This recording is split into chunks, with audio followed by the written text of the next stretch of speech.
शिवसेना भाजपतील अखेरच्या मंत्रिपद वाटपावरूनही दोन्ही पक्षातील कुरबूर सुरूच राहणार असं चित्र निर्माण झालंय। शिवसेनेनं आणखी एका कॅबिनेट मंत्रिपदाची मागणी केली आहे। भाजपचं आत्ताचं नेतृत्व हे पूर्वीच्या नेतृत्वासारखं नाही असं म्हणत शिवसेना नेते खासदार गजानन कीर्तीकर यांनी जागा वाटपाच्या घोळात शिवसेनेकडून पहिला हल्ला केलाय। सेनेला 2 राज्यमंत्रिपदाबरोबरच एक कॅबिनेट मंत्रिपद द्यावं, तो आमचा हक्कच आहे असं खासदार गजानन कीर्तीकर यांनी स्पष्ट केलंय। दापोलीतील आसूद गाव पंतप्रधान ग्राम दत्तक योजनेअंतर्गत गाव दत्तक घेण्याच्या सोहळ्यात ते दापोलीत बोलत होते।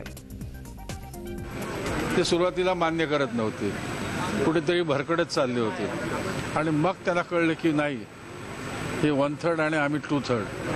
आता त्याप्रमाणे वाटप केलं। आता त्याच्यामध्ये सुद्धा कंजूसी करतायत। राज्यमंत्री एवढे देणार, कॅबिनेट एवढे देणार, हेच खाते देणार, हे नाही देणार।